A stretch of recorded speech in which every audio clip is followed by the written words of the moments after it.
അങ്ങാടിപ്പുറം പഞ്ചായത്തിൽ 15-ാം വാർഡിൽ UDF സ്ഥാനാർത്ഥിയായി മത്സരിക്കുന്ന ഹസീന ചേലാക്കോടനാണ് ഇന്ന് നമ്മോടൊപ്പമുള്ളത്. കുട ചിഹ്നമായി മത്സരിക്കുന്ന ഹസീന ചേലാക്കോടൻ എന്തെല്ലാം മാറ്റങ്ങളാണ് 15-ാം വാർഡിൽ കൊണ്ടുവരാൻ പോകുന്നതെന്ന് നമുക്ക് നേരിട്ട് ചോദിച്ചറിയാം. എൻ്റെ പേര് ഹസീന. 15-ാം വാർഡിൽ UDFിൻ്റെ സ്ഥാനാർത്ഥിയായിട്ടാണ് ഞാൻ മത്സരിക്കുന്നത്.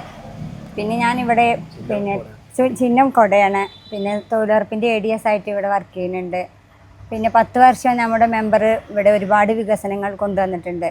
തുടർ വികസനം എന്ന നിലയിലും ജനങ്ങൾക്ക് വേണ്ട എന്താവശ്യപ്പെടുന്നോ കഴിയും വിധം ചെയ്തു കൊടുക്കാൻ ഇതിലും കൂടി സഹായിക്കുമെന്ന് ഉറപ്പ്. ഈ ഒരു ദിവസം കൂടി മാത്രമേ ബാക്കിയുള്ളൂ. അപ്പോൾ എന്താണ് പ്രതീക്ഷ? തീർച്ചയായും ജയിക്കുമെന്നുള്ളൊരു പ്രതീക്ഷയാണ്. ഞങ്ങളെ സംബന്ധിച്ചിടത്തോളം അങ്ങാടിപ്പുറം പഞ്ചായത്തിൽ 24 വാർഡിലും വെറും പ്രതീക്ഷയല്ല, ശുഭപ്രതീക്ഷയാണ് ഞങ്ങൾക്കുള്ളത്. കാരണം ഞങ്ങൾ അത്തരം നല്ല നല്ല പദ്ധതികൾ തന്നെയാണ്, ജനങ്ങൾക്ക് ഉപകാരപ്രദമായിട്ടുള്ള പദ്ധതികളാണ് ഞങ്ങൾ ഈ അങ്ങാടിപ്പുറം പഞ്ചായത്തിൽ നടപ്പിലാക്കിയിട്ടുള്ളത്. നിങ്ങൾ നോക്കിയാൽ കാണും, എല്ലാ മേഖലയിലും ഞങ്ങൾ തൊടാത്ത, ഞങ്ങളുടെ കയ്യൊപ്പില്ലാത്ത മേഖലകളില്ല.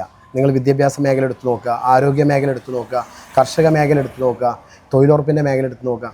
അങ്ങനെ എല്ലാ മേഖല എടുത്ത് നോക്കിയാലും അതിനനുസരിച്ച് ഞങ്ങൾ പദ്ധതികൾ കൊടുന്ന് ജനങ്ങൾക്ക് ഉപകാരപ്രദമായിട്ട് എന്താണോ നടപ്പിലാക്കേണ്ടത് അത് നടപ്പിലാക്കി എന്നുള്ള പൂർണ്ണ വിശ്വാസത്തോടു കൂടി തന്നെയാണ് ഞങ്ങൾ ജനങ്ങളുടെ മുന്നിലേക്ക് ഇറങ്ങി ചെന്നിട്ടുള്ളത്. അതിൻ്റെ ഒരു പ്രതികരണം ജനങ്ങളുടെ ഭാഗത്ത് ഞങ്ങൾക്കുണ്ട്. തീർച്ചയായിട്ടും ഈ വരാൻ പോകുന്ന ഈ തെരഞ്ഞെടുപ്പിൽ, ത്രിതല പഞ്ചായത്ത് തെരഞ്ഞെടുപ്പിൽ നാളെയാണ് പോളിംഗ് ബൂത്തിൽ, മണിക്കൂറുകൾ മാത്രമേ ഉള്ളൂ. ഈ മണിക്കൂറുകൾ ഞങ്ങൾക്ക് നല്ല ശുഭപ്രതീക്ഷയുണ്ട്. തീർച്ചയായിട്ടും ഞങ്ങൾ തിരിച്ച് ഈ ഭരണസമിതി വീണ്ടും ഈ അങ്ങാടിപ്പുറം പഞ്ചായത്തിൽ തിരിച്ചു കയറും എന്നുള്ളതിൽ പൂർണ്ണ വിശ്വാസവും തൃപ്തിയും ഞങ്ങൾക്കുണ്ട്. വാർഡ് മാത്രമല്ല, പഞ്ചായത്തും പിടിച്ചെടുക്കുമെന്നാണ് UDF പറയുന്നത്. മറ്റൊരു സ്ഥാനാർത്ഥിയുമായി നമുക്ക് വീണ്ടും കാണാം.